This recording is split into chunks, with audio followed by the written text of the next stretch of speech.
Welcome, everybody. This is the first episode ever of Sports Cards Live After Hours. Welcome. It's really having fun with this whole Sports Cards Live thing, and wanted to keep it going. There's lots of demand for this, and people want more. So here we are, bring it. Joining me tonight is Carlos from the Because I'm Carlos YouTube channel. That is him right over there. Carlos, welcome to Sports Cards Live After Hours. It's a pleasure to have you.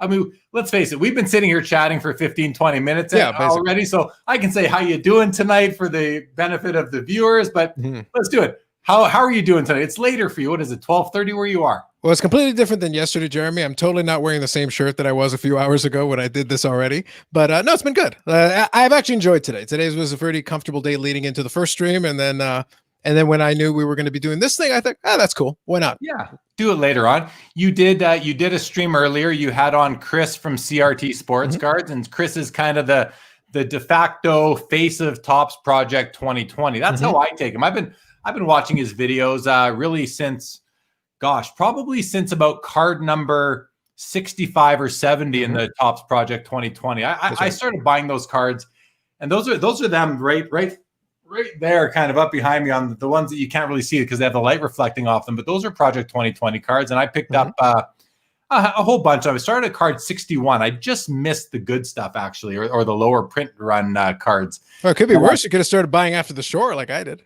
I know I could. Yeah, after the Griffey Shore, which had 99,000 cards printed, which I luckily didn't touch any. I sat that card out, actually. Yeah, I don't have one of those. I bought this from a third party seller actually in Canada. I felt really bad for them, and they took a bath on this thing. I paid next to nothing up for that. What did you pay for? Like under $10? I paid like 13 ship Canadian.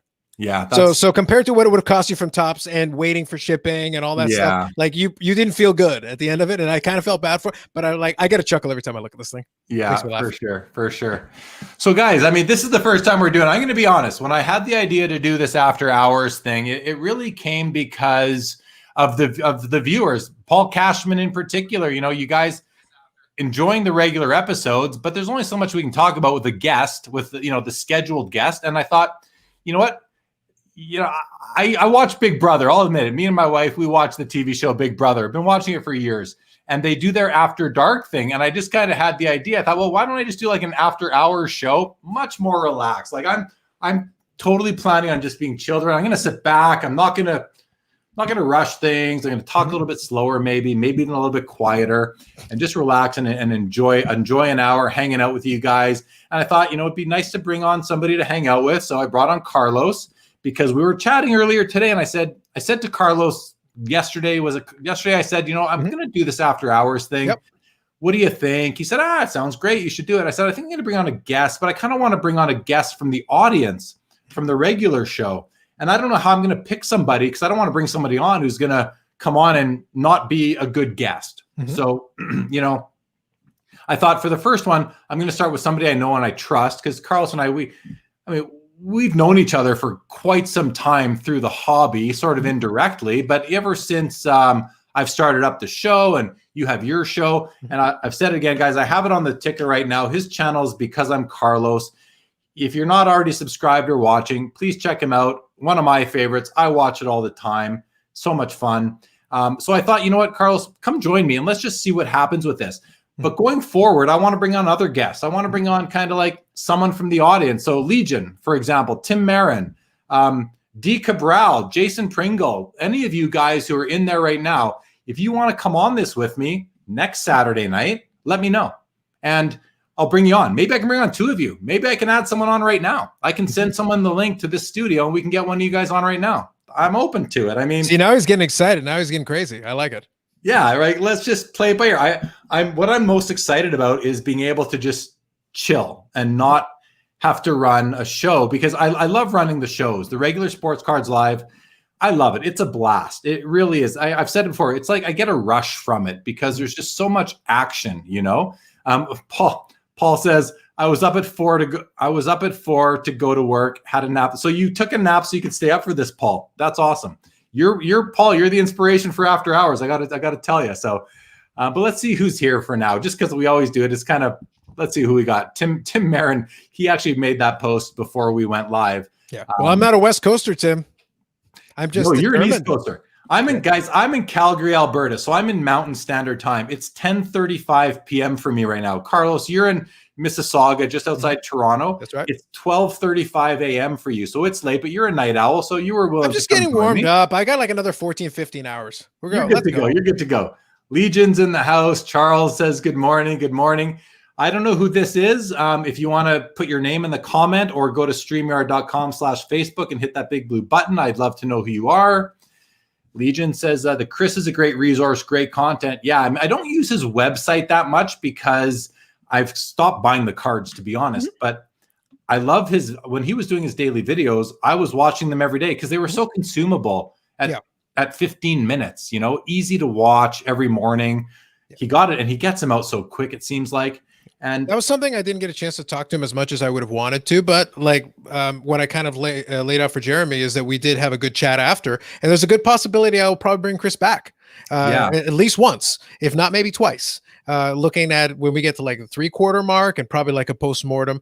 But one of the things that I noticed when he did start pivoting his show and started adjusting it and tweaking it, we did talk about that piece. Well, and that was because he went back to work too, right? He had to change his schedule. Before you go on, go ahead. Just so you guys know, Carlos had Chris from CRT on his channel live streaming earlier this afternoon. So that video is now there. I watched it in its entirety, although I had my kids nagging at me all day. It took me about 3 hours to get through your what was it, about an hour long with Chris About today? an hour and 20 minutes. We got a good 80 minutes in there. Hour 20, and it probably took me about 3 hours to watch it. I kept having to pause it and talk to my family and all, which is, hey, I got a family too, right? Fair enough. So it was fun to watch it. But that I recommend, if you guys like Tops Project 2020, go check out Carlos's YouTube channel, and that video is up there with Chris. And it was nice. It was nice to see Chris outside of his normal element where we always see him. That was kind of the hope with that stream, because to your point, he does these beautifully edited 15-minute videos. And on his channel, if you go to CRT Sports Cards, and he referenced it he teased it on the stream, was that he was doing an interview with Blake Jameson. Yeah. And I am up to the last 15 minutes of that stream, but apparently there was an announcement of some kind or a bombshell dropped on it, something, because Blake Jameson is good for that kind of thing. I haven't caught it yet, or I might have just missed it. I have to listen to it again. But like, think about hobby content wise. I gave you 80 minutes with the guy where we went over a lot of the different things, how he got there and how he decided to develop it and whatever. And the website is a great resource as well. But then he did an interview with Blake Jameson that came up later that evening. And then we're talking a little bit about it now. So it's like, it's not this Saturday into this Sunday has led into a whole bunch of content. It's been absolutely insane. So I'm just gonna show so I've got about, I don't know, 30 Tops Project 2020 cards that I bought along the way. And then I went through them all, and I picked out like 6 that I actually like, and the rest of them I just don't like. So I'm gonna probably just get rid of them or whatever, put them away and forget about them. But only 6. So I'm going to show you guys the 6. Now, I started buying them at card number 61, and I stopped in around the 130s or so, I would say. So, and I only have a few, right? There's still a ton to come, but this is the Roberto Clemente Old Man Allen, who I like the Old Man Allen. I didn't like him at first, but they grew on me. They actually grew on me. I really like the Sophia Chang's. I think this is a cool looking card, the Willie Mays. Yeah, the Willie Mays is pretty good, yeah. And then for Sophia Chang, I also have the Ichiro, which is nice too. I like her style. I think it's sweet. Like Chris, whose favorite is Grotesque, I like Grotesque as well. This is the Grotesque George Brett, which is pretty nice. Card number 75. This is a 400 card set. If any of you guys watching don't know, they did 20 artists, 20 iconic cards for a 400 card set. Card 63, I picked up this Mike Trout Fucci. I like Fucci without the face. Fucci I get such a kick out of Fucci. I do. Well, and here's the other one, the other Fucci. So these are both Fuccis. Yeah. This is Chris's, what does he call this? The King of the Hill card? I think that's right. Yeah, that's right. Yeah. So look at that, no face. And I saw an interview with Fucci. I saw him posting in the Tops Project 2020 Facebook group that he's not good at drawing faces. So he just doesn't do it. I can understand. I would love for that to be like the rationale behind it. But I think I mentioned during the stream, I go, I kind of would love to interview Fucci, but I kind of would like it if he covered his face. Yeah. like if that was the shtick, like he just went for it because he's Canadian. So it's not like, is he? Yeah. Yeah. So realize. So it's one of those things like, no, I would love to interview Fucci, but I would be like, could you cover your face? That would be fantastic. Could you? Make it That look would like be- it's an accident, but let's just like totally have you cover your face. That would be great. so funny. So funny. Jason Pringle, I got my last 2020 today, number 98. Jackie, cool. Jay, cool. JD Cabral back in the house. Card collector, welcome back. Welcome back, young man. Facebook user, legit, you all crazy. I'm so dead tired, must sleep, but this is dope. I can't wait to watch it later. Thank you, thank you, thank you. Eric says, fun. Paul, I was up to 4. Got that? Paul, your claim to fame, man. Your claim to fame is Sports Cards Live after hours. We'll get you on here. You got to come join me, Paul. Maybe next Saturday's your night. Maybe it's your night. Jason, you're a night owl. That's cool. I usually am too. Hey, Mississauga squad. Oh, so Charles, you're in Mississauga too? That's cool. Nice. We'll have to see you at the next expo. The Toronto Expo is actually in Mississauga, Ontario. It's not actually in Toronto. It's true, but I love Mississauga is a territory, and Charles would know this. If he's in Mississauga, he knows this. I'm at the far corner. I'm almost near Oakville. Basically, I can go outside and start walking to Oakville. Where the show is, I can get in a car for 40 minutes. I'm still in city limits, and then we get to the airport. So Mississauga is not only where the expo is, but it's also where the Toronto airport is. YYZ is actually that's right in Mississauga. Everybody thinks it's Toronto, though. Everybody thinks it's Toronto. Everyone thinks, yeah, and it feels like it is pretty much. Having a beer at the lake, enjoying the show. Awesome, Rod. Cheers. Welcome back. Welcome back, Al. Glad to see you. It's not so late. Al lives in Calgary. He's a local buddy of mine. Glad to see you back, Al. So everyone, FYI, your text and ticker are blurry on my screen.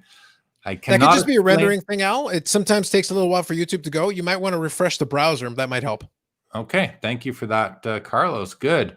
Ahoy, boy. Ahoy, hoy. I'm an hour from the time zone change now. There you go. Anyways, you folks keep out of trouble. Catch up tomorrow. Cool. Have a good one. See you, Chris. Chris has such great insights on the tops. He really does. CRT is great. Agree. You got the Clementi Amaze, Jay, right on. Ziggy No, welcome to the show. Bonus live. Yes, sir. I'm planning to do this on Saturday night, Ziggy. Hoping to do it the after hours after the Saturday show. I can't really do it on Wednesdays too because I'm simply it's too late. I got to go to work the next day.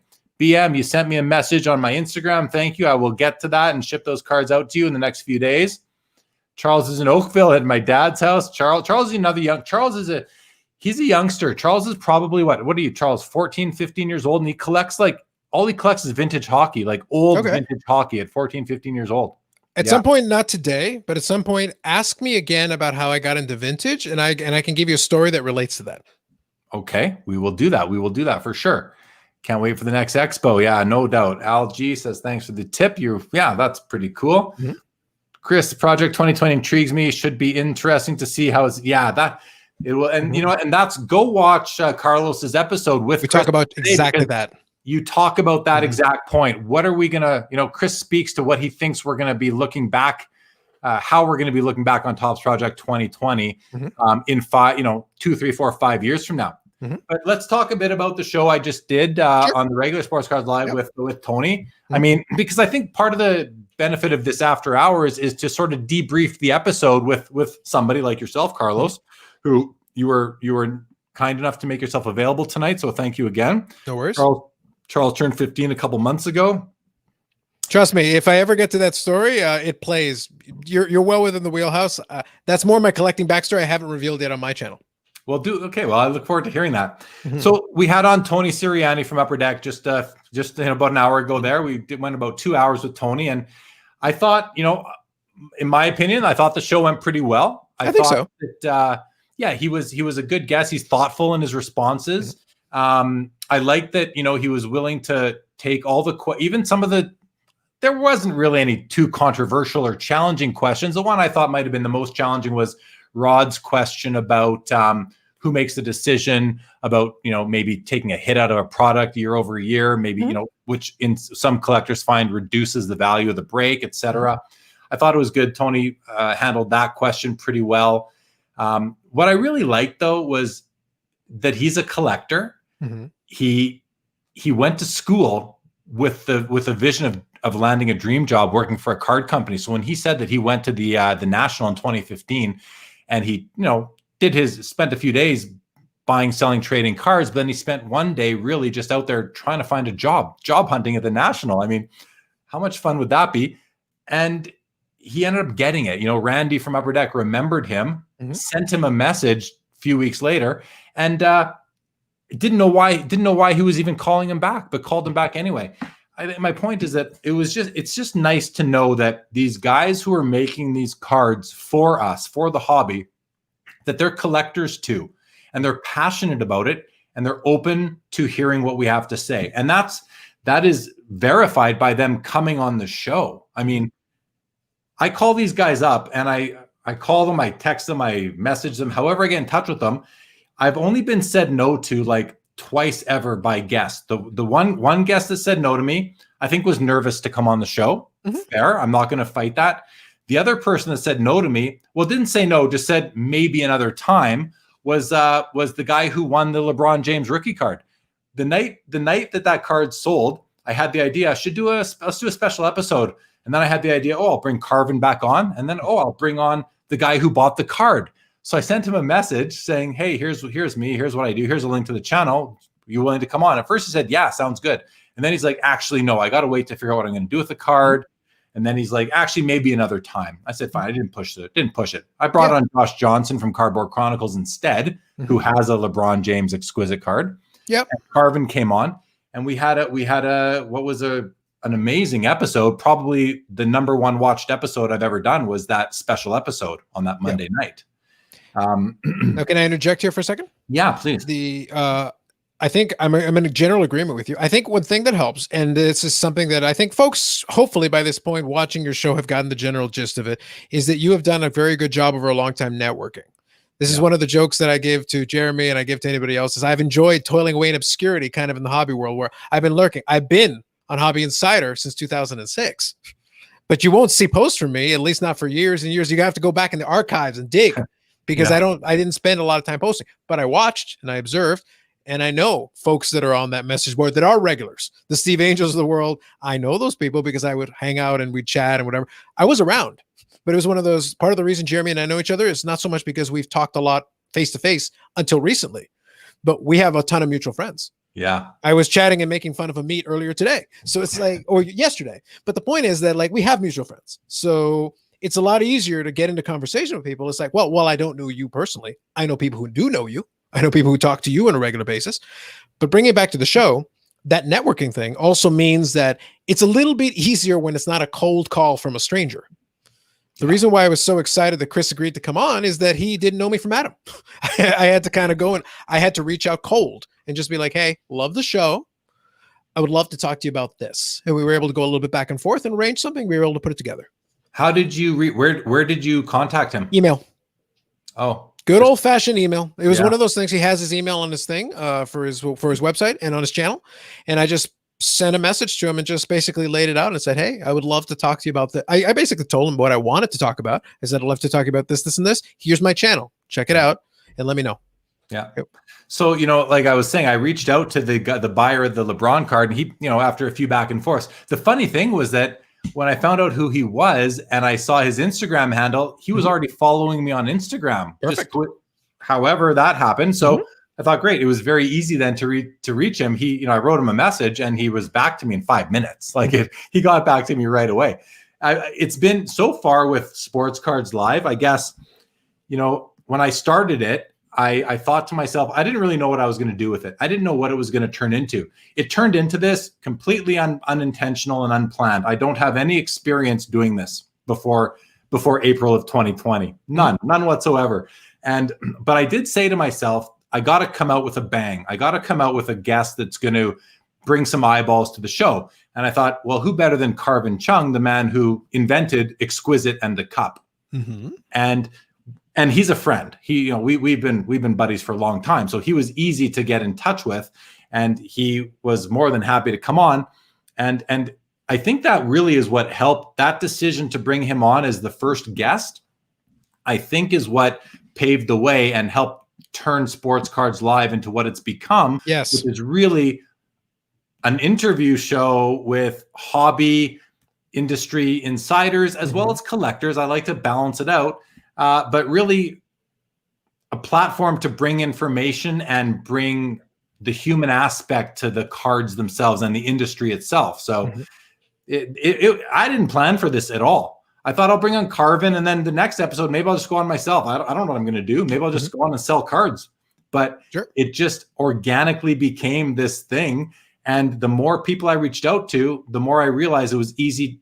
They were all saying yes. Now, luckily, I knew most of these people ahead of time. That's right. The only people I've cold called were Paul Lesko, the lawyer, and I contacted him on Twitter, and he was extremely friendly and gracious and happy to do it, and we'll be on again. And I cold called Dr. James Beckett. And you know how I said Chris McGill from House of Jordans had him on his show, or Chris was on, yeah. And I said to Chris, how did you get in touch with him? And Chris said, I sent him an email. I said, what's his email address? And Chris sent me his email address because Dr. James Beckett had it on his show already. So that's the way this works, though. Like that's the in all honesty, no jokes aside, like that's the way this works. Sometimes it's not that I happen to know them personally, it's that I know someone who has already dealt with them or worked with them or done whatever. And then a lot of these folks in the hobby actually are quite happy to talk if you give them the opportunity. So basically, if I and Brian Gray ever get on a thing, it'll be 14 hours. Approximately. We may need like 4 intermissions somewhere in between, and it'll be the longest hobby stream of all time. Yeah. Well, you'll have to beat my 3 hours with Dr. Price that one episode that we did. I think I've had for Paul Cashman, I think we've had about 2 episodes that have encroached on 3 hours. I don't know that we've ever passed the 3 hour mark exactly, but we've been like 259, 255.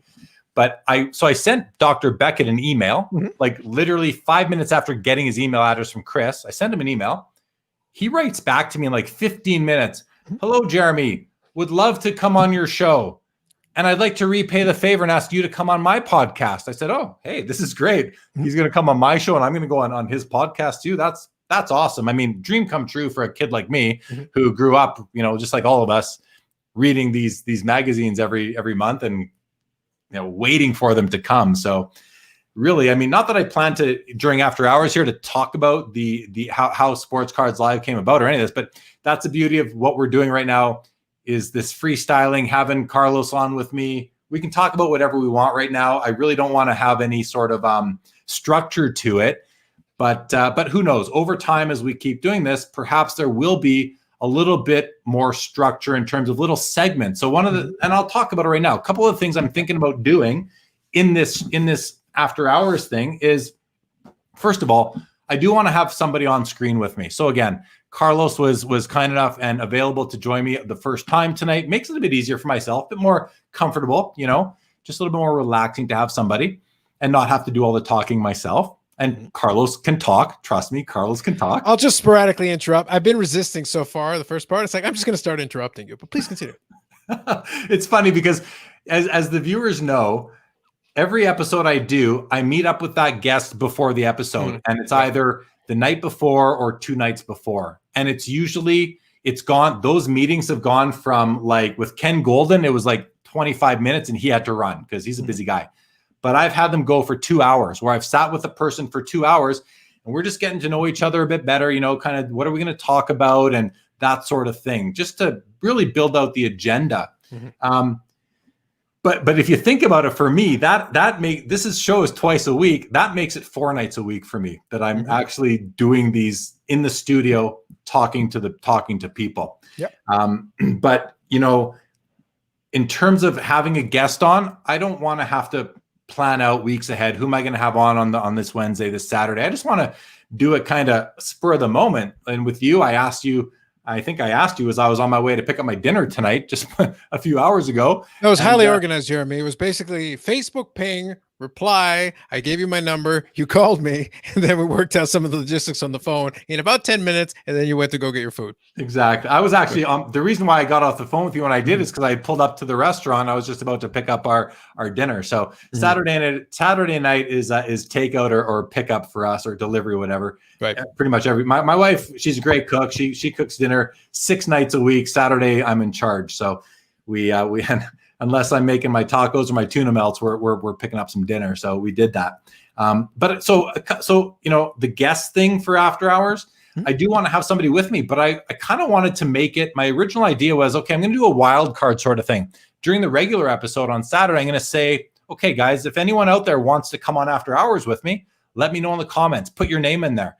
And for like, I'll open up the window for like 3 minutes, and every name that goes in there in the first 3 minutes, I will then put them into a randomizer, and whoever comes on top, I will send the link to, and they can come into the studio and join me. That's one idea I had. And guys, if you're watching, let me know what you think. Like, would you want to come on this show and just talk hobby? Like, tell a bit of your story, talk about the episode we just did, talk about what you like in the hobby, what you don't like, what you've enjoyed on Sports Cards Live. We can talk about this show, what you've enjoyed in the past, some of your favorite episodes, what you want to see in the future, other channels you're watching, other channels you recommend on YouTube, whatever. I mean, it can be whatever it can be. That's why I was pretty vague when I said, coming soon with not much information, because when I put out that silhouette with a question mark on it, I knew I was going to bring somebody on. I just didn't know who it was. So it ended up being Carlos tonight, but that's the kind of thing that I may consider doing, is just kind of saying during the episode, hey, Paul, you want to come on tonight? Hey, Ernie, you up for it? You want to come hang out? Let's do it. You come on after hours, and we're going to hang out and do an hour long kind of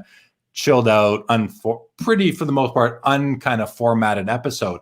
But some of the other things I think, so I put a few bullets down what to talk about. So debrief the episode we just had. I'll show my mail. I don't ever show the cards that I buy really very often, but I have cards coming in throughout the week, so I can show my personal mail days that I received throughout the prior week. Maybe show some cards from my personal collection. I've got many PCs, probably have 25 different segments of my collection. I could show one of those each time. Talk about some cool sales that have happened on eBay or auction houses. That's really it. Those are the ideas so far. So nothing that's like concrete or really hardcore like something I got to stick to. Let me help Jeremy with this one here. It's all up for discussion. Yeah, absolutely. But also I want to use this as a good excuse to kind of encourage you who are watching this. If you check it out later, also in the same vein, you could put down in the comments if you have suggestions, because right now it's being workshopped. So right now the whole idea is kind of in flux. It's putty. It can be shaped into whatever form it can end up in. But if you actually, obviously the chat is a good venue. If you're already here, go for it. And the chat's a good place. But then also, if you check it out later, you can put something in the comments. Helps engagement. Everybody loves engagement. But at the same time, also, that's a good way of being like, hey, you can actually see what the suggestion is. Yeah, no, thanks for that, Carlos. Yeah. So guys, if you have comments, suggestions, recommended things you like, things you don't, please do put them in the comments in the YouTube video comments.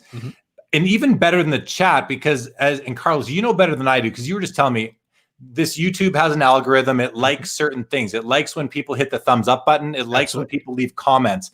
I knew they liked the thumbs up button. I didn't really know that comments were super important, but apparently they are for growing your channel. It's under the general term engagement. It means people are not only watching passively, it means they're participating in some way. Okay, cool. And look at this. I have my first volunteer to join me next time, and that is young Charles. So Charles me and Charles actually about 2 months ago, I was planning to do an episode of Sports Cards Live with like younger people in the hobby, and I was going to bring on 3 young guys, like 20 or under was kind of my definition of young. Okay, but I wanted at least 1 or 2 guys that were like under 15, and then maybe one older guy, because I think there are young people still in the hobby, and I want to engage them. And we know even the card collector who was in the chat earlier, he's a youngster as well. That's right. So I was going to do a show with with 3 young people, and it just never came to fruition. And I almost owe Charles an apology for that, because he was the first guy I went to about it. Okay. I asked if he'd be interested, and he's 15, so we got to make sure it's okay with the parents and all that, which is all fine. I was going to say, like, it's not a school night, but still. Well, hey, I don't know. Charles said he lives near you, so it's late for him for sure. Yeah, that's fair. Yeah, so Eric makes the comment, it would be cool to see some of the other people who watch the show. Thanks, Eric, because that's kind of what I was thinking. Would you guys like to meet each other? Well, you can do that on screen. So Charles, if you're up for it, then let's plan for next Saturday after the episode, which I don't think I even have a guest scheduled for yet. Nice. So, but we'll do that, Charles. So me and Charles, we do communicate on Instagram or Facebook, one of the two. So we'll be in touch, and we'll plan for that. There are a couple comments that have come in, Carl. So let's just take a look at them here quickly. Sure. Ernie, great show, really enjoyed. Thank you, Ernie. Charles says higher ups at card companies who also collect are the best The hobby goes full swing. Yep. Paul says, I have to say, I'm glad you came up with Sports Cards Live. It's been a welcome distraction from the grind of reality that pandemics and whatnot. Yeah. Hey, and Paul, that's what it serves as for me. It's been my COVID, my COVID project more than anything. But I think it's going to outlive COVID, or maybe not the virus itself, but at least the social distancing aspect of it, or, the way of the world. It'll evolve as the times change. It'll evolve. I think so. Chris makes a comment. He says, viewer mail would be interesting. Send in a pic of something they got that week. That's kind of cool. That's a cool idea. It would also increase engagement. It would give you an excuse. One of the suggestions I gave to Jeremy is that in the long run, I think it's a good idea. I haven't done it with my show, but it's something I've kicked around. Having an email that's specifically for something like that, I go, here, send it here. Because that way I know what it's for. I know it doesn't get confused with my other mail. And then, you know what? If it's something cool, there you go. Just put it on the screen. Yeah. So you told me that you gave me that suggestion earlier today when we were on the phone, and I'm going to do that. Probably tonight, I'm going to create a Sports Cards Live at Gmail account. No one else go do that. Please don't go steal that. I was going to say, you just gave away the entire plan, Jeremy. Please don't go steal that from me. I'm gonna go create a new email account for the show, and I'll monitor that. The idea of viewer mail, sending in a pic, the only problem, and it's not a problem, it's more of a logistical step that I need to do now, is it's more screen sharing, it's more setup. Excuse me. The one thing I love about what I'm doing with Sports Cards Live versus most of the traditional YouTube channels is I do no post-production, like none. There's no editing. There's no adding, layering on visuals or words, or you do it a lot, Carlos, on yours. You'll say something wrong, you'll misspeak, and then you'll put on the correct, which is great. I see a lot of guys doing that. I do know. No, Jeremy, I make no mistakes on my channel. I have no idea what you're referring to or talking about. But after you make your point, though, I do want to add something about that. But please continue. Yeah, no, all I'm saying is that live streaming is, I think a lot of people don't do it because you can't take it back. Whatever is out there, you can't take it back unless you go into the back end of YouTube and delete the video, which I don't want to do. That's right. But so it's a bit, there's that risk that you're on. You got to be on. But there's no work after. Once the show is over, I download it, so I have it, so I can eventually go to podcast. I have the video and audio from every episode stored, because StreamYard allows you to do that. They just expanded the time that they store it for you, and you can then download it and save it. That's right. But besides that, I do no post-production whatsoever, and that makes my life easier, and it allows me to do 2 live streams a week. Adding on this is like no extra work, really. I just have to put together a little graphic and send it out there and schedule the show. But please get to your point. So all I was going to say was that's part and parcel of the reason why I started doing a couple of live streams here and there. I didn't want to commit to a full out schedule because right now I don't have the energy to necessarily go out and reach out to a lot of guests, because I am doing it cold calling style. A lot of the guests that I would potentially have, I kind of have to reach out. Now, mind you, I could reach out to a Jeremy or something. If he's got somebody on where maybe I've got some additional questions or another angle that I want to take on it, because that's what I did with Chris from Card Ladder. It's not that Jeremy hadn't already interviewed him. I wanted to take a completely different approach. To your point from earlier about the length of a video, if Chris and I had been able to go unrestricted, because he had a time cap and I was trying to keep to a time cap, if we had gone unrestricted, we could have done an old school House of Jordans episode and gone 4 hours plus comfortably without any issue. It would have been fun, but it wasn't the right time. I loved their 4-hour episodes. That's what got me into hobby content, was House of Jordan's podcast. That's right. 2 summers ago.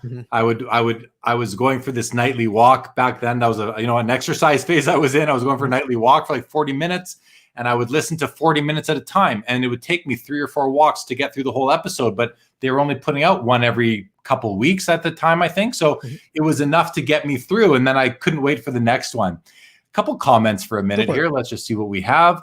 Chris, it would be interesting to hear kids talk about what they think would help grow the hobby more with kids. Great point, right? Great. I want to remember that. Charles, remember that question, because we got to talk about that next Saturday. Get the focus group on. Yeah. And this should be like a community episode, maybe a group chat for Sports Cards Live. Exactly.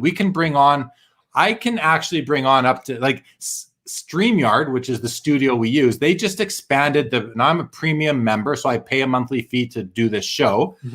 You can bring on, they just expanded from 6 guests on screen to one, or 6 people on screen at once to 10. So we can get like rows of like 2 rows of 5. So we'd be small heads on here. But I did see that at Hobbypalooza. I would find a cap lower than 10. It gets kind of disastrous, but you can definitely do, a fair number of people on screen for sure. You just have to make sure that you're not talking at the same time as anybody else. Otherwise, it's going to be an S show. I'll still keep the no swearing thing even in after hours. Yeah, I agree, Charles. It could be fun. Al has a suggestion. You could have a background theme each week. Example, favorite 90s inserts, pre-lockout patches for people to send in pics, not necessarily as the main conversation. So, Al, by background, do you mean like the actual background that you see behind? Like if you notice right now, there you see, it's gone, it's there, it's gone, it's there. I can change that. Right now, I can change that. If that's what you mean by background, I can easily change that. But I think it's important for the brand to have consistency there. So, but if you're talking about a different type of background, which is why you have it in quotes, maybe let me know. If it helps at all, I already referenced the 90s right here. You did with your, yeah. Well, there's a comment. Someone has a comment. I saw Brett Hull in the words somewhere. Where did that comment go? Oh, I don't see it anymore. I don't see it. 306 hockey cards. Who's your sleeper for the playoffs? NHL and NBA. Oh, there we go. There's a question. And welcome to the show, 306. Nice. Are you in Saskatchewan? 306. If you haven't subscribed to the channel, please do. Appreciate it. Thank you. Al says to show pics at intervals during the show. I see what you're saying, Al. Yeah, I can do that because I'm going to share my screen, guys. I've done it before on the episode. So there's my shared screen. I'm just going to unshare it for a second. That's Jeremy's newest card, everybody. Enjoy. Yeah, I just bought that tonight. 1 second, bear with me here. I just feel so much less pressure right now. Yeah, well, Jeremy, the whole point of this was, so number one, it is a more free-flowing format. So we got Jeremy out of, his restrictive, programming. And then at the same time, it's like he's got the guest that requires the least amount of maintenance. Yeah. I kind of just sit back in my chair and chill. And I'll interrupt when I need to. And you pipe up when you have something to say, and you don't waste your words, Carlos. I've noticed that about you, even on your episodes. You have a lot of words to say, but your words are well thought out. So I appreciate that. I try. So I can share my screen like this. And so what I have up here, guys, because the gold, we had Ken Golden on Wednesday, and the auction ends tonight, and I think it's in like after hours bidding right now. So this card here. When I started the episode earlier with Tony, this card was at $1.7 million. When I finished the show, I refreshed the page behind, and it was at $2.65 million plus 20%. So let's refresh and see if there's been a bid. Is it 20%? Really? Plus 20%. Okay, I thought it was 15 for some reason. Okay, fair enough. 2.7. So it's still going. So it's now broken the record with the buyer's premium as the most expensive card ever sold at public auction. History made during the after hours show, Jeremy. History made. History made. We watched it. History made. Ever. Most expensive card ever sold at public auction and it's not over yet, because what happens is they do this like half an hour countdown. But if anybody bids during that half an hour countdown, that half an hour is reset to 30 minutes again. So if somebody bids with 1 second left, that adds 30 minutes onto the auction. So this can go well into tomorrow. It won't, but it could. Let's look at what else we have. So we'll come back to that later, see if there's been any more bids. But that's at 2.7 million plus 540. So 2.7 plus 540 is 3.24, I believe. The most expensive card. Here's another one. This is another Mike Trout card. I don't know what this is numbered to on the back. It's an orange refractor. Is that to 5, Carlos? Does it let you zoom in on the label? Because the label usually, I think, Beckett less so than some other ones, but sometimes it lets you see on the label. Here we go. No, okay. But it doesn't say what it's numbered to. Too bad. Okay. Yeah. Then it would have to be on the card. Oh, never mind. It'll say on the back. It'll say on the back. Yeah. Where does it say? Right up here somewhere? Hold on. Let's just make it big. Oh, there it is. 25. 25. Orange out of 25. That's right. Okay. That makes sense. So before the show started, this was at, this one ended 132,000. I wonder if it's actually over. Let's just refresh and see. Oh, it says lot is closed, so I think so. Yeah, but there could have been more bids still because I hadn't refreshed. So now I can't even see what the bid is. for some reason. Is that because I'm not logged in? No, I'm in. Okay, next one. LeBron James. Really nice, exquisite rookie. You know, the last couple sold for like 190 that Josh Johnson owns, one at an 8.5 at 190. Another one sold for like 245. That's a decent patch too, actually. That's a decent patch. It was at 550. And so if I refresh, it's not going to tell us what it turned into, is it? What it closed at. Doesn't tell us. Darn it. I thought we'd be able to see that. I don't know why I can't see it. Oh, well. I also pulled up this LeBron in 8.5. This one was at 325. So the whole auction isn't over, but several of the card auctions are over, but this one is not. This Mike Trout Superfractor is still live. A couple of the other ones I picked out, I'll just go through them. Here's another LeBron, the 8.5, at 3.25. Jambalaya PSA 10 was at $33,000. This one really interests me because I'm fortunate enough to own a BGS 9.5 with very strong subs. Okay. So I think it's basically the same card. I'd love to know what that ended at. I'll have to find out later. A Jordan 101 Logo Man. This was at 162. This isn't as much fun because I can't refresh and see what they're at now or what they sold for. And why not? It's a bit odd that if you are logged in, that it wouldn't let you. What I might suggest to you is maybe just stop the screen sharing and see if maybe logging out, logging back in will let you see it. Yeah, that might work. Might work. That's my tech support advice for you today. All right, I'll do that. Let's do that. I'm going to go back here and I will log out and log back in. Yeah, and while you're doing that, actually, what you showed us there actually leads me to a little bit of a thought that I had, and also a topic that I'm kind of working on, something that I'm workshopping for my own show. But I can give you like the sneak preview here a little bit. Sure.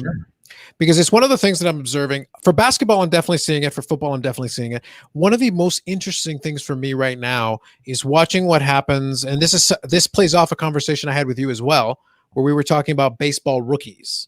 And one of the things so I started off the conversation with a little bit of a primer on some of the rookies that I like, the reason why and all that. But one of the keys and one of the pieces that I'm going to add now as well, that I was going to talk to you about at some point, is also that one of the things that I'm looking at that Josh from Cardboard Chronicles is also leaning in the same direction is that we have to be very careful with like the base version of it because there's a lot of quantity out there. But there's a bit of a trickle-down effect, right? So if the base card starts going up a ton, people start going to the next best. Well, it also works the other way. Some of the high-end collectors are going to be like, well, I've got the base version. I've got the base Luka, a PSA 10. That's cool and all, but there's a lot of those. Well, what about the silver? Well, there's less of those, but it's not numbered. Well, what about the numbered version? So like there's this trickle up effect in addition to the trickle down effect. It works both ways, but for two different sets of collectors. Yeah. For normal people, it's a trickle down because you say like, okay, so I'll use an example and I'm going to share my secrets here. One of the guys that I'm looking at is because I look at Albert Pujols. To me, he's a first ballot Hall of Famer all timer. That's easy. Everybody in the fact that he's close to Willie Mays' home run total, it makes it obvious. But at the same time, it's almost you're forgetting that for the last decade, he's been depressed because people don't remember what Albert Pujols was in his prime, where he was eviscerating pitchers and ruining their lives. And at that point, he was an absolutely dominant player. And I gave Jeremy a scary comparison that made it kind of a little bit more jarring in comparison to today's market and one of those auctions you saw. But the thing is that when you think of a guy like that, first ballot. So this isn't a quick flip. It's not him breaking Hank Aaron's number isn't going to make his card double in price. It's not good. Baseball hasn't reacted quite to the same degree as a basketball or a football has. But football, they're not even playing. But basketball, somebody has a great game and suddenly the card jumps. Yeah. Pujols, we know, is going to likely pass an all-time great in the. He's already a 2,000 RBI guy. Even if he finishes the season, he's just average. He'll pass 2,100 RBIs. The amount of guys on that list is getting really, really short. There's almost nobody up there. He's already kind of at the tippy top and he's just about done, but he's right there. Yeah. And afterwards we'll be like, wait a minute, that guy was really good. Yes, he was. Well, I remember his Bowman Chrome auto, or maybe it wasn't a Bowman Chrome. Maybe it was a Topps. The one with the autograph that faded on a lot of copies, that of 500, I think that card was so expensive, 10 years ago, $7,000. That's right. Is it still, what's it worth now, that card? Is it 20 grand by now, or is it more? Is it still the Bowman Chrome with the autograph? The one with the autograph. I genuinely don't know at this point. While you're looking, so Tony from Upper Deck, he just sent me the picture, that staff picture he was talking about with with Wayne Gretzky. So nice.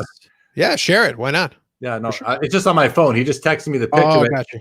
So there's Tony right there with the lanyard around his neck, and there's you can see Wayne Gretzky's hand on his shoulder. There's Billy right beside Wayne.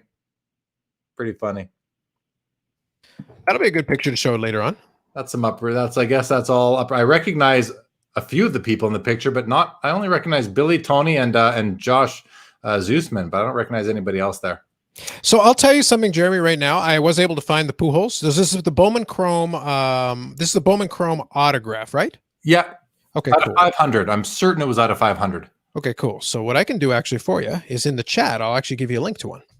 Oh, this is a recent completed auction, so I can actually give it to you. There you go. It's funny that I get the. Oh, that's fine. That'll work. Yeah, you just have to copy and paste. Yeah, because it doesn't. It won't let you hyperlink. You have to copy and paste that one. That's right. Yeah, I've done that. So it's going to go there. And I logged out and back into Golden, and although I couldn't, that's not the card, because that card would not only sell this. That's a facsimile autograph. There's another version that actually has here. I'll just do this. So you just sent me this card here. That's a facsimile. There's another version of this card. Wait, is that the link that it gave you? That's because that isn't the card that isn't the card. Never mind. It's going to be this one here. It's going to be this one here. Yeah, that's the one. Yeah, okay, sorry, now, I didn't. Yeah, okay, gotcha. Yeah. It's a completed auction card. That's the card. Which that isn't that bad. No, that autograph. This autograph actually survived quite nicely. Yeah. But now think about that. The autograph is in great shape. The card is a 9, so it's a mint card. It's a nice for especially for Bowman Chrome, that era. Yeah. We're talking 10 grand US. I'm sorry. In today's market, that's a pittance. Yeah. In today's market, like I'm not a buyer at 10 grand. I'm not a 5-figure card buyer, but if I was, this is great. Yeah, agreed. That to me is a buy. But when did this end? Let's see. July. That one is July 20th. So not that long ago. So that's pretty. Maybe it's gone up a few percent, but the most recent ones are a PSA 8 and a PSA 7, and that's the most recent that I have. Okay, let's see if there's any more bids on the super trout, the superfractor trout. Nothing yet, and there's 6 minutes and 53 seconds. So we'll come have another look here in about just under 6 minutes and see if there have been any more bids. But in the meantime, I did log out and back in, and it's still not showing me. But if you just go to their main screen, which I just closed out of here, it is showing them now on the main page. I'm just going to close all these extra windows to clear out the strain on the computer here.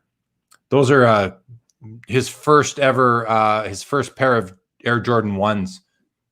Those sold tonight too. Let's see what they were at back when. They were 200,000. So we should be able to see what they're at. What they sold for, 260 is what I think they sold for, unless for some reason. Let's see. Let's just open this up and see if this auction is still going or if it's done. I think it should tell us. No, I think this one's done. Otherwise, there'd be a number over here somewhere. So this one is done. So that ended it.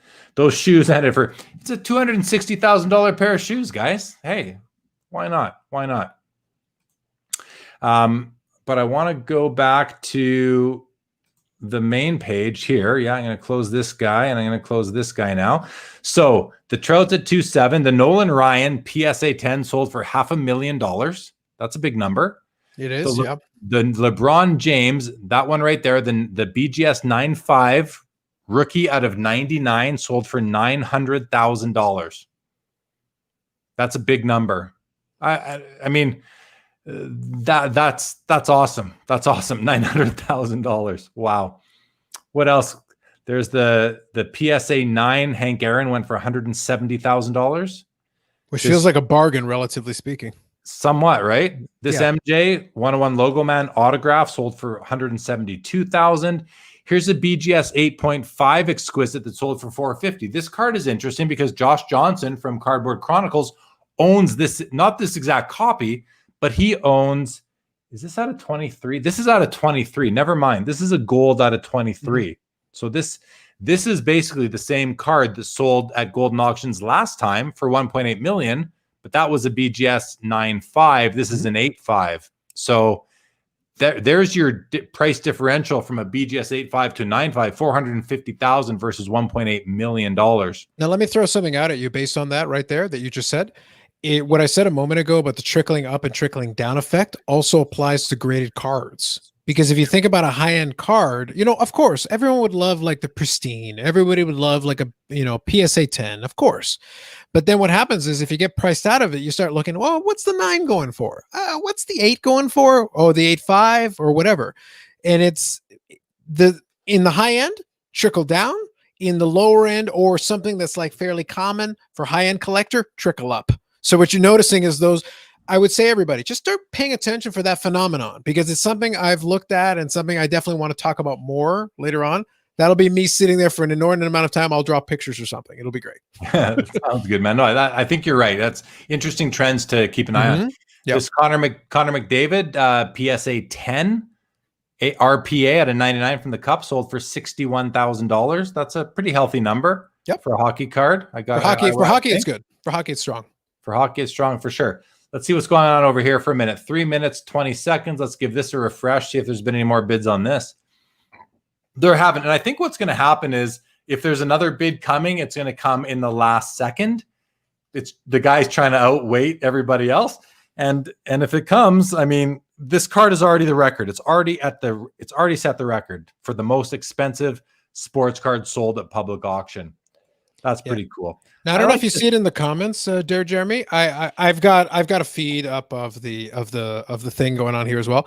There's a comment from Rod that kind of plays into what I was talking about, and it's 100% bang on. He's correct. It's Rod Jameson, and I've got it in the YouTube feed. Yeah, I don't see it. Oh, where? I've got it at 1:21 a.m. That's the time stamp that I've got on here on the chat. So I don't know if you can see it on your end. Oh, I got it. Lots of people now willing to buy a Gretzky RC graded 3 or less. Which is bang on to what exactly we're talking about. And that is the phenomenon. You will see that, especially for a card like a Gretzky rookie, because a lot of folks are like, of course, you want a 10. You'd love to have a 9. The majority of collectors are going to be like, wait a minute, actually a 5 would be pretty good. Wait, 5's pretty high. A 4 is pretty good. And they'll kind of move themselves down. Now, one important thing is also, although if you are a collector who enjoys that, just be aware that the range, especially when you get down, the reason I like to collect some of the lower grade cards is that I have a authentic, Gordie Howe 54 tops, and it's trimmed. But the thing is, it's trimmed in a way where I've still got a border. So it's like, I'm sorry, it looks aesthetically better than a lot of PSA 1s and a lot of PSA 2s that in fact are in the holders. So it's authentic, and that for me, as the collector buying it, was the relevant piece. You know what's funny, Carlos, is that 2 years ago, I would never consider owning a trimmed card that is that is like slabbed authentic but trimmed by PSA, let's say. But then when that PSA authentic altered PMG green Michael Jordan sold last year for $350,000 to Nat Turner, a very famous collector, because he's like apparently he's a billionaire. Yeah. That made me realize that, you know what, owning the card is sometimes more important than the condition for a rare card. Now, Gretzky is not a rare card. Correct. Yeah. But I am. So what that actually, how that manifested in my PC was that I'm now willing to send cards in for grading that I know are going to come back at 5, 6, or 7. I'm talking modern day cards because there might be a chip in the foil or something like that. I still want it graded because I like that uniformity. So I'm still willing to send it in for grading, but just not put a min grade on it or let it have a qualifier. I'm okay with that now. And it's not because, I just almost needed to see that happen at the highest level possible, which at that time was a $350,000 card. Now it's probably more. So, I like my nice cards too, my high grade, but of course, for a rare card that I covet, I'm willing to have it in worse condition. Now, as far as a Gretzky rookie goes, I took my eyes off the screen, but it closed at $2.7 million. Oh, so stuck where it was. That's the Super Fractor. Yeah, it stayed at 2.7, which means still a record. Still broke the record, which is great. Yeah. But anyway, that with a Gretzky card, a Gretzky rookie, I would, hey, and they've all gone up in value crazy over the last few months, right? They really have. So when you could have afforded, if 6 months ago, if you could have afforded a PSA 6, now you can only afford a PSA 4 or even a 3. Like the 3s are doing like $1,000 now, I believe. That's right. So when it comes to that card, I'd still buy the best condition possible, and I don't want a trimmed copy. Mm-hmm. But and when you go back to the 54 Topps, Gordie Howe, like you were saying, yeah, I could see myself being more willing to own that. I felt the same way about the 52 Topps Mickey Mantle. I don't own one, but I would take a beautiful one that has been trimmed, and I'd still pay healthy for it. Mm-hmm. But I would know that it's authentic but trimmed, and I'd be okay with that. I think. I think to your point. Go ahead. So let me just say quickly, I'd way rather have a beautiful that looks like an 8, except that it's trimmed, over a PSA 2 that looks ugly. Mm-hmm. Yeah, and I think there's two pieces to that. One is eye appeal. That's a big piece of it right there. It's just you want to have the right eye appeal. But the second part is disclosure. As long as it's very clear, like we're not hiding it from anybody. It says altered right on the label. It's very clear. And when you look at the card, it's very obvious what's going on with it. It's all good. So again, disclosure is important. That's super important. But the other piece of it as well is that we're talking about a card that even PSA itself considers in its, Mount Rushmore. If it's a Mount Rushmore caliber card in insert your sport or player here, then, we make concessions. We have to kind of be realistic about this. Not all of us have the pockets to be able to be like, no, I demand the PSA 10 version if it exists. Agreed. So I just went back to that. I just refreshed the main page of Golden, and I believe that the card actually had, it's now saying it sold for $3.2 million. Before the buyer's fee?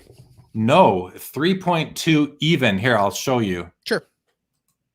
So right here, it says $3.2 million. Okay. Now, that's the current bid. That's not the with the premium. With the premium, that card would be 3.2 plus $640,000. That's 3.84 million. Yeah. Now, I mean, I think that's what this is telling us, is that this card sold for 3.2 plus 20% for buyer's premium. So if that's the case, we have a new record we had a new record anyway, but now it's substantial at 3.8 million US dollars. Pretty amazing stuff. I'm going to stop my screen share now. Interesting. Couple comments have come in. Carlos, let's just see what the fellas are saying in the audience right now. Chris said the Binnington made history last night. St. Louis goalie. I don't know what hit Stanley Cup one year, not the Stanley Cup the next year. Oranges are out of 25 says in the title. I was missing it. It was right in the title with that other Trout card. Thank you, Chris, for pointing that out. Jason Pringle is trickling up with his Bellinger rookie card collection. There you go, Carlos. Which plays in. I think we're going to see more of that though, and like I will have if you want, I can have this conversation with you online. I can have it offline, but I think in the long run, I think a lot of collectors are going to be looking at that. And I've been playing around with that a little bit of my own collecting pursuits, looking at some things where I think that's going to be a thing, especially if some of the mentality from basketball and football starts crossing over to baseball and those other sports. I think you're going to see a lot more of that. Yeah, I think you're right. An Eckersley World Series jersey went for $50K. That's cool. That's pretty cool. Paul says, so is that a phenomenon of FOMO? And I think he's talking about the whole trickling up, trickling down thing. So Paul's fear of missing out, sort of. Here would be my answer to you, because I think you're posing a great question. I think you're posing a very good question. It's not really a fear of missing out, I guess. Well, I guess in a way it is, because you want to have a copy one way or another, whatever it is. But if you're doing the trickling up, obviously it's not FOMO. You can get the lower quote unquote tier version of it without too much issue. If you're trickling down, then yes, because you're trying to get it in some way that is accessible to you, because all of us as collectors have like a limit. Like I said, with the exception of someone who has billions of dollars, the rest of us all have a limit. We have a point where like, okay, do I pay my mortgage or do I buy this card? The answer is I pay my mortgage. The answer should be I pay my mortgage. Just so we're clear, it should be. It should be. Yeah. But it's a fair point, and sort of, yes, to a certain degree. Yeah. Charles says, at the end of the day, it's great to get cards we liked slabbed. That's why I have a KSA2 Lemieux rookie card. Great card. And Charles told me about this a couple of days ago. But he also mentioned it's for his set. So he's working on an 85, 86 O-Pee-Chee set. Put that in there. But I would have to think, Charles, that you probably covet a nicer copy to go in a different kind of piece of your collection, maybe being sort of a an icon collection. So you can have the icons here and then your 85 set over there type of thing, perhaps. But Charles is also quite young, so you got. Can I make a suggestion, actually, since we're talking about Charles and that? Yeah. If I get a chance in a second, I'll try to show you something that'll illustrate my point. But let me just say it this way: if you do down the road have the opportunity to upgrade, keep the KSA2. Yeah. It will have some sentimental value to you as the one that worked as part of your set. And you know what? If you, Jeremy, can give me about 3 minutes, I can actually illustrate this point. I have an illustration that I can use for this. We are at the 1 hour mark of After Hours, which was kind of where I wanted to be. If you want it, we're good. I'm willing to keep going though. I'm willing to keep going. So let me just run. I want to get through comments and then do that, because I just want to, let's just go through comments quick, because there are a few. Chris said the number of bids went up. It was at 19, so that's good. Okay. Gem Joey, first day watching. Welcome to the show, Gem Joey. This is the After Hours version. First time doing it. But, by the way, Gem Joey's image there, it looks like a coin book, and it looks like for gold coins, and it looks familiar to me. I've seen it. It is. It says U.S. gold coins. I might have a copy of that. Continue. Please continue. I was just going to let Gem Joey know that, this is the first time I'm doing the After Hours, but we've got 39 episodes of Sports Cards Live in the library, and it's, glad to see you, Gem. Love for you to subscribe to the channel. I'm at like 994 subscribers, very close to 1,000, but great to have you. Thank you for tuning in. Paul says to have those kind of problems. So do I drop almost 4 million? Do I drop almost 4 million on a trout today or not? Yeah, that's the problem. This is the struggle I have all the time, Paul. Like, it really comes down to, I keep thinking about it, but I'm like, today doesn't feel like the day. Doesn't feel like the day. No, not today. I'll keep my 4 mil. Charles says the PSA 3 Gretzky sold for $1,900. That is high. That is a lot for a 3. I would not doubt it, to be honest with you. I would not doubt it. No, hey, I think there's value in Gretzky's. Everybody wants one. Everybody in the hobby wants one, just not hockey collectors. Rod says I have the Gretzky rookie card I pulled. See, that's awesome. So Keep cool. it. Keep and it. That's that sentimental value that you were talking about too, right? Like that's the Charles asked him back in 1980. Yep. Yep, that's awesome. Yep. And Rod, by the way, Rod's somebody that I know from the Edmonton Summit. We do a deal together. Rod, probably every show I sell him a big lot of cards, and he puts it into his inventory and does what he does. So Rod's a good dude I've known for, we kind of know each other. Hey, Rod, we kind of know each other. I know who you are. That's for darn sure. Chris, what does Chris say? Crazy how much some wrestling rookies. I know Chris is always texting me about what these wrestling cards are selling for. And it's like, here's the thing. I loved professional wrestling. I did. And I still enjoy watching it from time to time. WWE is terrible though. It's a bad product. As an entertainment product, it's not good, but it makes no sense. Like it's a pop culture thing, but it's not that big a pop culture. Hulk Hogan doesn't have the resonance he once has. We know who he is, but he's not a pop culture icon right now, like he would have been in 1985. Well, yeah, sure. He's past his prime, that's for sure. He's far past his prime. He is, but a lot of the people who were following him when he was in his prime are like in their late 40s to late 50s, and there's money to spend in that in that segment. So we need to find something else to spend the money on, Jeremy.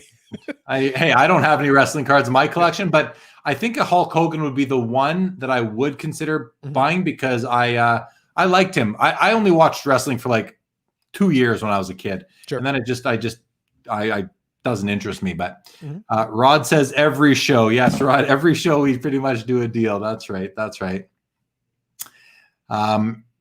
Gem Joey. Yeah. Nice talks. Great content. Follow. Thank you, Gem. Much appreciated, buddy. Much appreciated. At Gem Joey. I'll have to follow you on Instagram. I'm going to put my Instagram up there right now. That's how to follow me, guys. Please follow. I like to see more people. And if you follow me so my Instagram rule, Carlos, basically is that I have 2 accounts. I have my personal account, which I don't follow hobby people on or let them follow me. Sure. And then I have my card account, which I follow hobby people and I let them follow me. Yeah. Actually, I'm open. It's public. It's not private. Yeah. But if someone follows me and then I go look at their account and there's not cards, I don't follow it. And that's not because I'm not interested, because I only want to see cards in my Instagram feed. So sure. Hulk Hogan is still a ratings mover, believe it or not. I believe it. I believe it. Carlos doesn't believe it. But let's not spend too much time talking about Hulk Hogan. That'll be a different conversation for another different day. We'll need to analyze that data a little more closely. Maybe Carlos should have Chris on his show and you guys can talk about wrestling. Yeah, I'll be like, I'll tell you, Chris, why you're wrong. Please continue. I'll tell you why you're wrong. Oh boy. Okay. No fighting, fellas. Paul says, I had a horse trainer, used to wrestle in Stampede Wrestling. Nice. One day. He was 70 years old. He decided I needed to be upside down and on my way in a body slam and a hay bale. There you go. Yeah, Stampede Wrestling. That was a big thing here in Calgary. Mm-hmm. Before my time, I only moved to Calgary in 2002. Bret Hart came out of that. That was the Hart family. Were the big ones with that. That was a big thing. Mm-hmm. Yeah. Bret Hart's still local. Like you see, I'm pretty sure he's local. I ran into him. I saw him at the airport a couple years ago. Yep. So another thing I wanted to sort of do on this episode was just show the cards I've got, because I never, I'm kind of slacking on showing my mail card, my mail days on Instagram. So that's actually a good segue. While you're doing that, I'll grab the thing I was talking about. Yeah. You can do that, and that's perfect timing. Yeah, I thought you needed 3 minutes to talk about it. I was just going to walk over to get it and then come back to the desk. Yeah, that's got it. I love Charles's question to Rod. That's amazing. Did you store it in a card locker? I have a card locker. Where's my card locker? Where did I put it? Oh, I probably had to. Oh, there it is. My card locker is right there. That's a card locker. Let's grab it. This is what you're talking about when you talk about a card locker, but this one is in like pretty much minty condition still. Like, look at this thing, guys. It's got the names of the teams written on the doors, and that's where you were supposed to put your cards. Imagine using this today for your cards, right? Anyway, I had to buy this when I saw it. I bought this off of Winston at an expo, and I paid him like, I don't even remember, but it wasn't cheap. But I remembered having these as a kid, so it's like, I got to get one. I got to have one again. And it sits on display up there. See, during the regular Sports Cards Live, I don't think I would get up and grab something from the shelf, but I will on after hours. It's much more casual. LOL, I do have a card locker, but never had one then. Yeah, I had one as a kid, long gone, but I have a couple now. Yes, you're slacking on your Thanks, Pete. I know, Pete. I'll get back. I know. I'll get some up. I'll get some more up. Thanks. It is a beauty, Rod. It is a beauty. It's a really nice one. Yeah, Jem, they are beyond cool. They're super cool. While you were gone, I grabbed my card locker, Carlos, and showed it. And it's like almost mint condition for a card locker. Oh, really, eh? Nice. Yeah. That's cool. Man, did it end up in bicycle? Yeah. So, Rod, did the Gretzky you had when you pulled, Rod, did it end up in bicycle spokes, or did you keep it in good shape from when you were a kid? Please comment. Yeah, Peter, they're wicked. You see them at card shows every so often. Still, people have them, and sometimes they have, kids wrote their name and address and phone number on them and that kind of thing. I still see them for sale. There's a local show. The one guy, Claude, actually has two of them at the Calgary Acadia show, but they've got lots of writing on them, and they're still $50, $100. Mm-hmm. Well, there's a nostalgia factor to it. People love those things because they think you back to back then. Well, that's why I bought it. That's why I bought it at the expo. I bought that probably 8 years ago. I thought that's a nice one. I just wanted to put it up on a shelf in my room, or in my whatever this room is, my studio, my hobby room, my office. Go with studio. It sounds fancy. Why not? Well, the studio is funny. The studio is, I say that when I send people who are coming on the show a message basically saying, hey, if you're going to come on, that's great, but I'd love to meet in the studio the night before for half an hour just to go over a few things. And it's like, they're like, wait, I have to meet you somewhere? Like, no, I send you a link. It's easy as anything. So yeah. Rod says, oh, it's pretty beat up. I have a couple others graded. Yeah, I'm sure you do. But your original one, did it ever get into bicycle spokes? That's what I want to know. Can I use that as a segue to the card I was talking about? Yes. And Ernie says, show the Wayne Upper Deck Fanimation card for me. I will. I have that it's in my hand right here. So I will show those. We'll hear Carlos's story, and then I'll show these. This is for Charles's benefit, because this is what I was referring to earlier. Like I said, I'll get to the hobby backstory where it kind of plays into Charles's current situation. But like I said, I was into vintage from early on.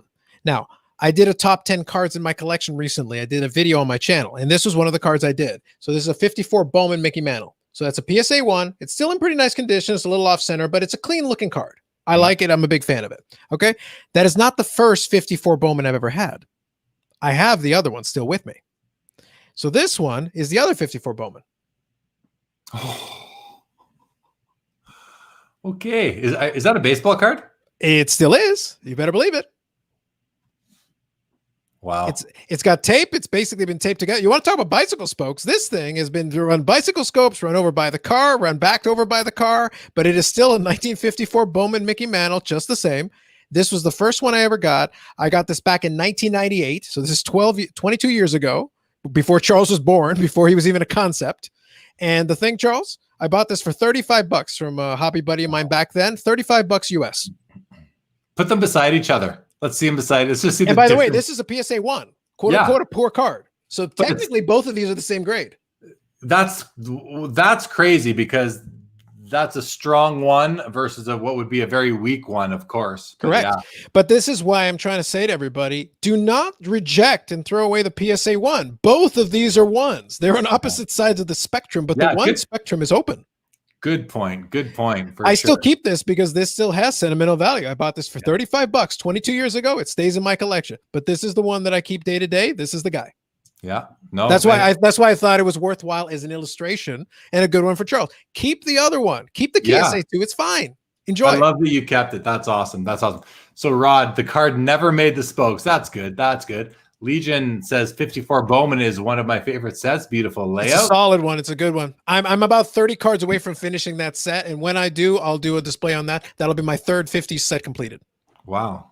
That's cool. Oh man, did it get cooked? Yeah, it got cooked. It got cooked. But It's got character, Charles. It's got character.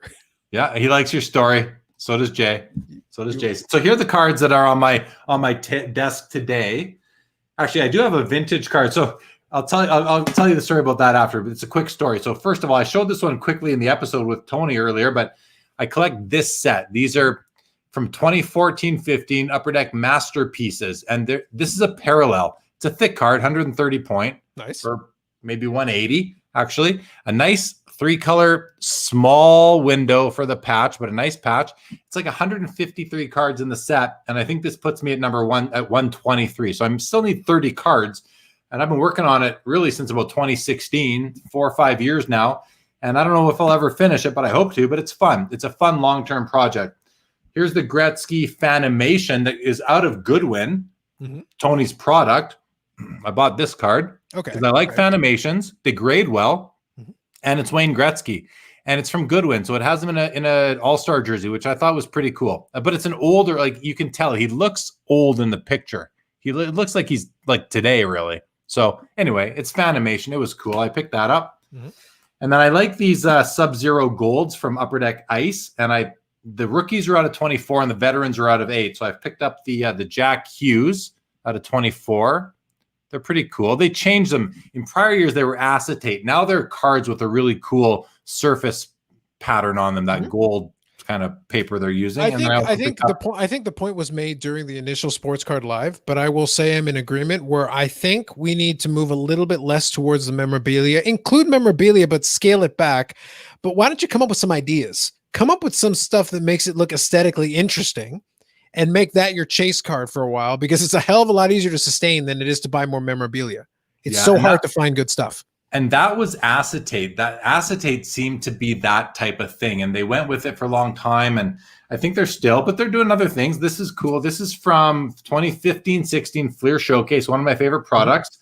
And I bought this before I turned against the Winnipeg Jets, which is a whole other story on its own. Okay. But this is the Connor Hellebuck Sparkling Diamonds rookie parallel. It's a Skybox card, actually, I believe. Yeah, Skybox. But it's from Fleer Showcase, and it's a Sparkling Diamonds numbered to 5. So these are really cool when you can find them. Agreed. Those are excellent looking cards. Really cool cards. And then one of my favorite cards, this is from 2012 Fleer Retro, which if you're a basketball person out there, you'll recognize this because the Jordan card is amazing. The Sidney Crosby Noise Boys. Okay. And I've got a few copies of this. I'll buy them all because I think this card is...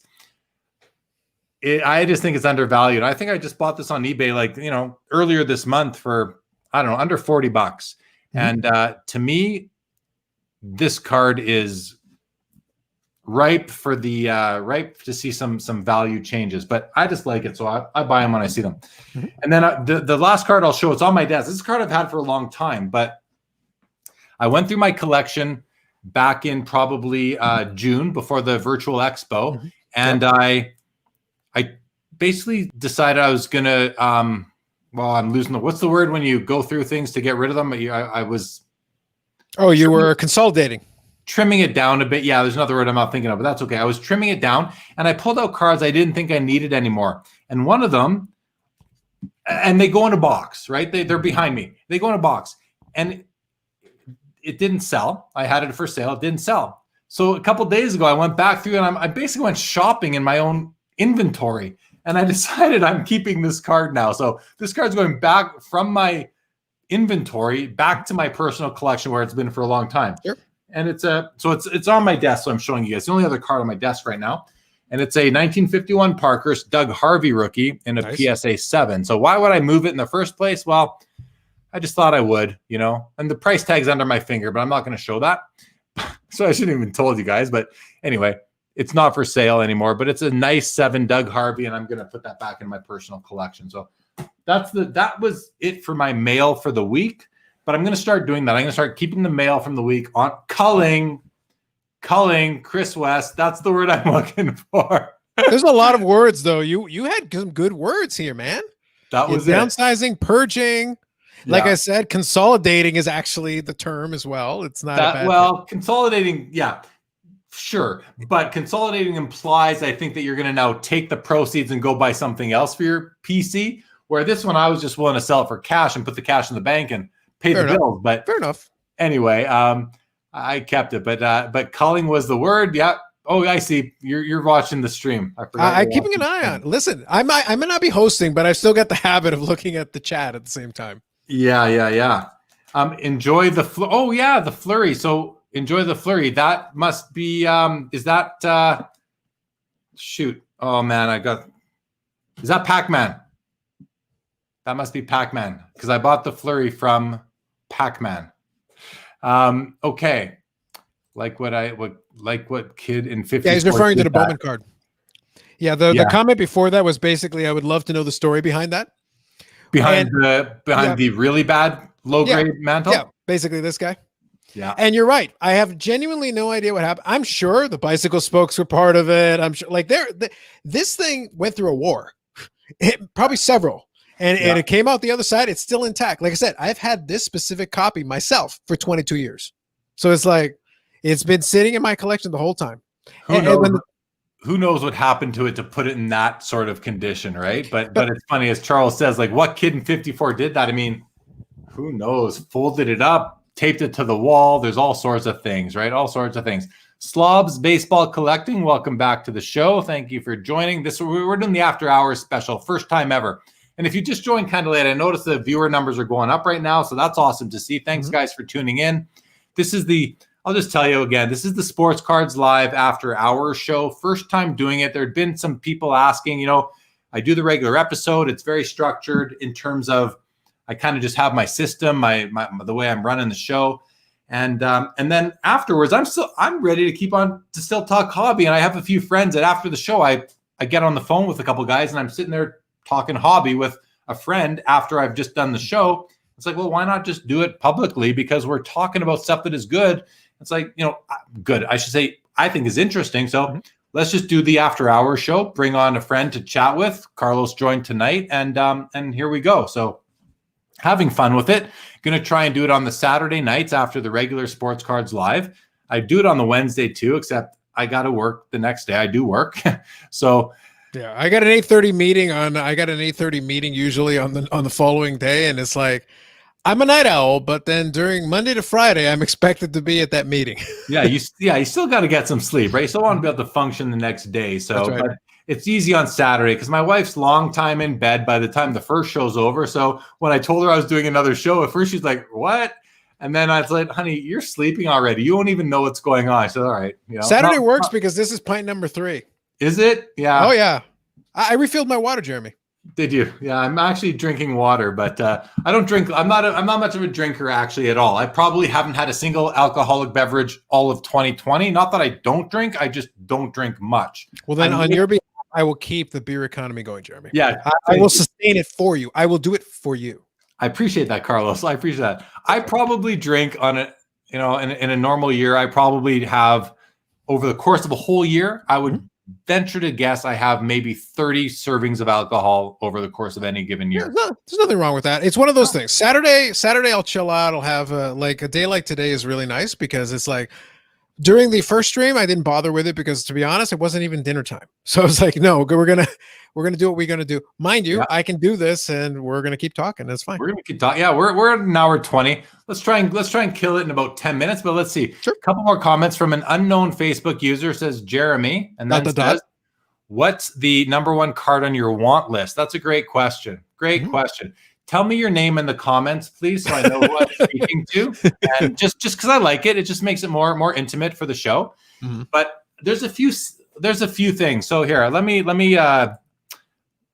bring up and show you a couple cards that I'm pursuing, because maybe someone out there can help me find them. That would be pretty awesome. So I'm gonna share my screen again here. Give me 1 sec. I gotta set this up quick. It doesn't take long. Okay, it's now able to, there's my screen. So guys, this is my personal collection right here, okay? And let me just kind of hide that, even though you can still go back and see it, probably doesn't matter. But okay, this is my personal collection, PC scans. And each folder I consider to be a different personal collection of mine. So, for example, I collect Dale Hawerchuk, who just passed away. I'll just quickly show you the extent of my Dale Hawerchuk. Then I have cup cards and other cards. So one of them is in this cup collection.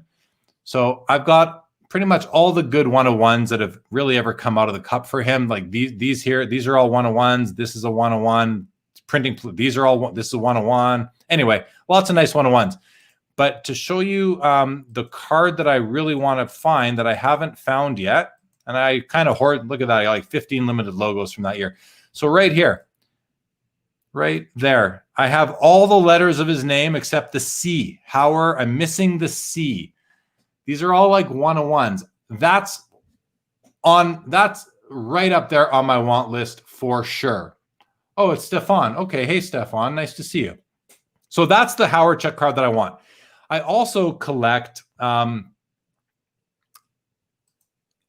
this set from National Treasures, the National Treasures numbers patches. So this is a set that came out in, what year? These are 2013-14 National Treasures hockey. This is actually a parallel card. It's called the Numbers Patch Parallels, where each card was to the player's number. Okay. So, and I'll just do this. Let me change the view here quickly to that so you can see just the extent of how many cards I have in this collection. There are 149 cards I have total. And I've actually tried to do the set twice. I want the jersey numbered piece and a nicer card if it exists. But so I have all these, and I'm missing one of the 1-of-1s. So I have these two. This is Varlamov, and this is Luongo, sorry, and that's Varlamov. I'm missing the Jonas Hiller 1-of-1. So that's another card that is pretty high on my want list. And I don't know if it'll ever show up, but if it does, I'm going to buy it for sure. I don't want to say whatever the cost, because I don't want to be held hostage, but I'll pay more than has ever been paid for a Jonas Hiller card, that's for sure.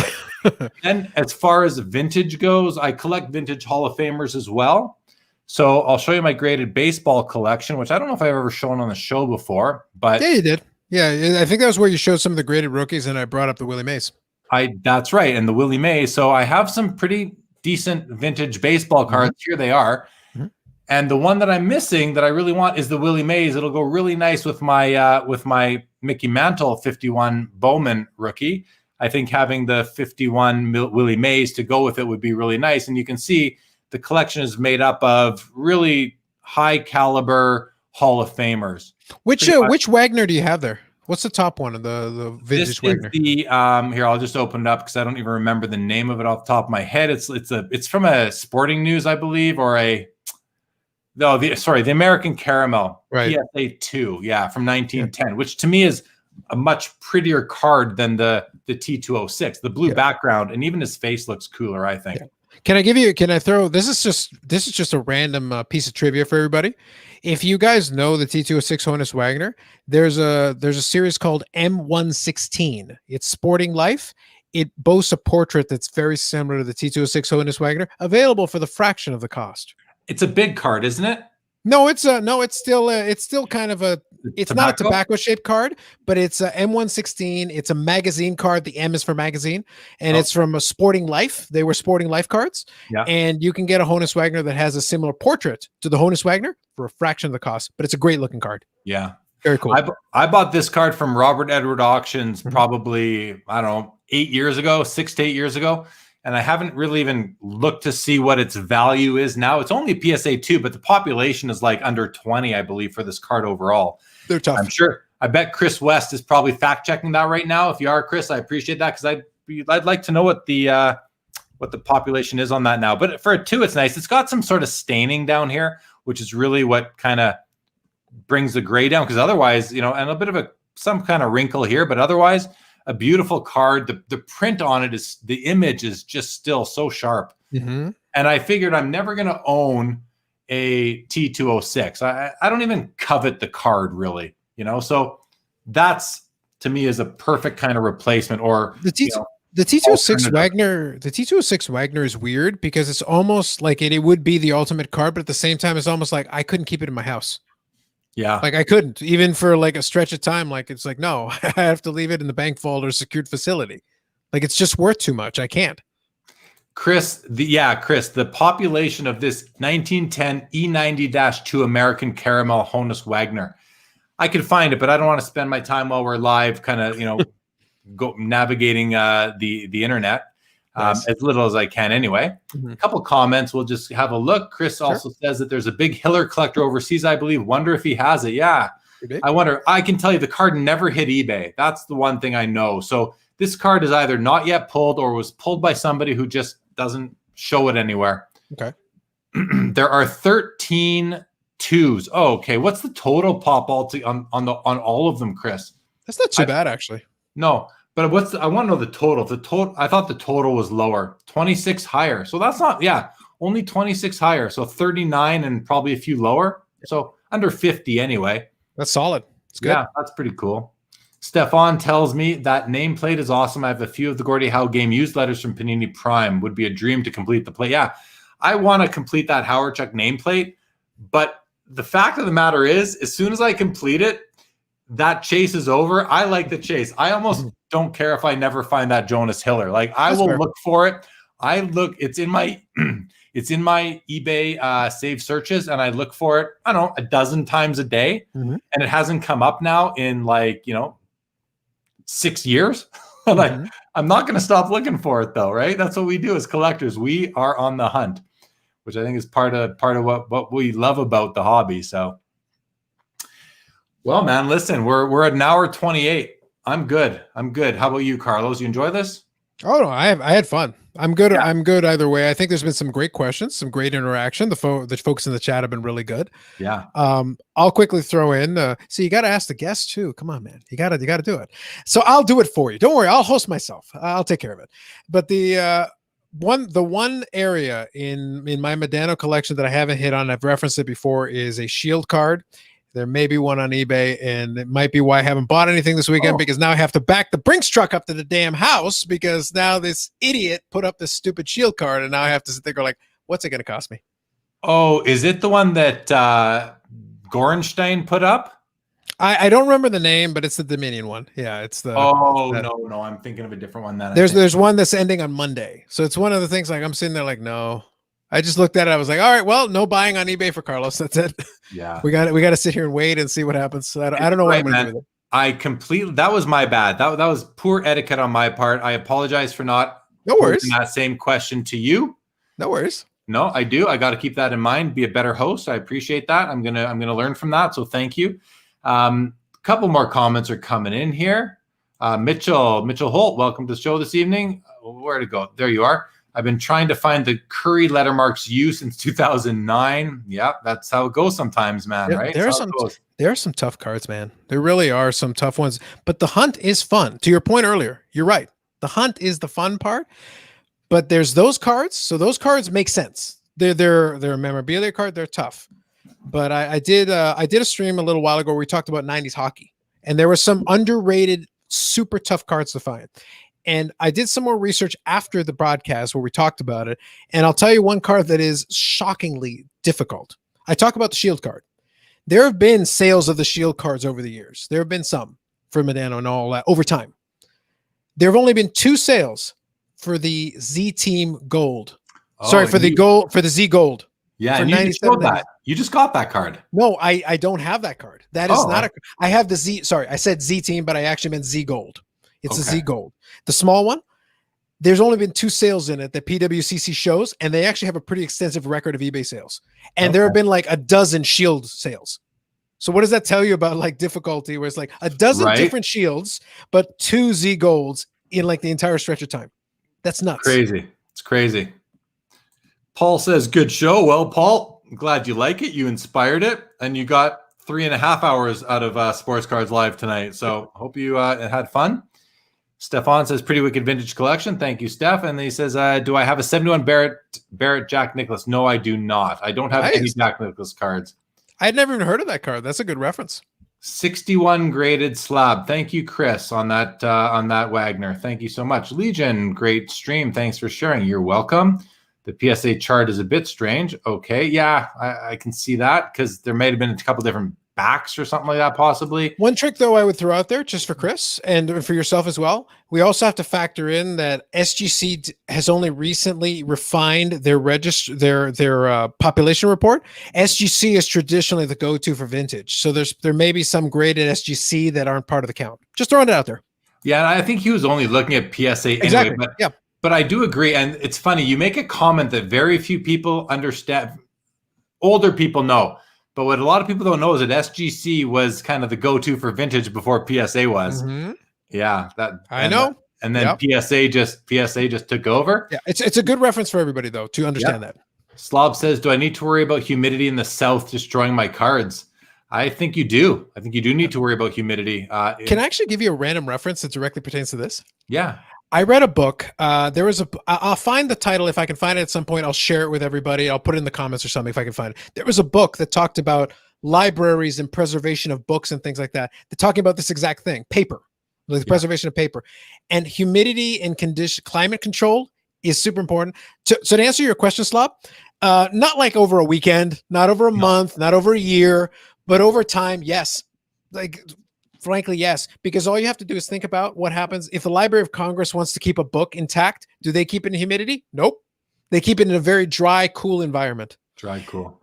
Yeah, and I recommend if you keep cards in your safety deposit box, put some of those little pouches, those, I don't know. Yeah, the silica packs or whatever? Silica packs, yeah. I do that for sure. Yep. Chris says the Z-Golds are a pain in the butt, right up there with the 98.99 superscripts. You are correct, and I need both of those. Jason Pringle loves the inaugural After Hours. Thank you, Jay. Appreciate having you. Say hello to Jordan for me. Charles says there's this one card in 7980 called Dave Ink Pen that took me 6 months to find. 7980 Opeachy, like hockey. That'd be neat that one is so hard to find. I was going to get my old Modano. I was going to try to get my old Modano back. I don't know who this is, but cool. I was going to say, if you had the original one, then applause to you. If you want to pay the old price for it, knock yourself out, then you can have it. Stefan says, looking into some vintage golf, slowly picking up some steam. The Jack Nicklaus rookie will be an icon. I agree that he's got like that 83 Donruss card. I think it is that. That's right. I should have bought that a long time ago. I have to think it's worth more now. I have to think. Chris West, I'll drop you a link in the PSA page for it. Jeremy, thank you. Slob says thank you. Jordan says, she says hi. Jordan is Jason's wife. Thank you, Jay. Hello back to Jordan. Desiccants in the safety guide. I don't know what desiccants are, but cool. Okay. Well, guys, I've had fun. This was cool. We got 40 people watching right now. That's pretty good for as late as it is. So thank you everybody for joining. This was fun. It went by, I can't believe God, these shows go by so fast. They go, oh, Stefan says the 71 Barrett is his true looking, cool looking tobacco card. Yeah, I saw you show some cool cards on your on Facebook recently, Stefan. Really cool stuff. Legion, thank you as always. Such a loyal viewer. Really appreciate you, man. Really appreciate you. Carlos, thanks for joining me on the inaugural After Hours. We'll be doing this again next Saturday. Charles will hopefully be my guest if that works out. Panini. 7980 Panini. Oh, it's a sticker, a Panini sticker card. Okay, that's a bit more obscure. That makes more sense because there's nothing in Opeachy or Topps that should be that hard. I wouldn't think. Yeah, for sure, for sure. So Charles, let's plan for you to come on and join me after hours next Saturday. And everybody, thanks for tuning in. This has been fun. It's been nice and relaxing, more relaxing than the regular show, which, don't get me wrong, I love it too. Charles, good night. Carlos, an honor to have you on my first on the first episode of this after hours thing that we're going to give a go with. So thanks for that. No worries. And that's it, guys. Good night to everybody. We'll see you all back here on Wednesday on the regular Sports Cards Live with hobby luminary Rich Klein. Trust me, you will not want to miss that. So, Carlos, you please wait right there so we can debrief on the, in the back. Where am I going? He says, where am I going? Yeah. All right, everybody. Good night. This has been a really fun evening. So thank you, everyone, so much.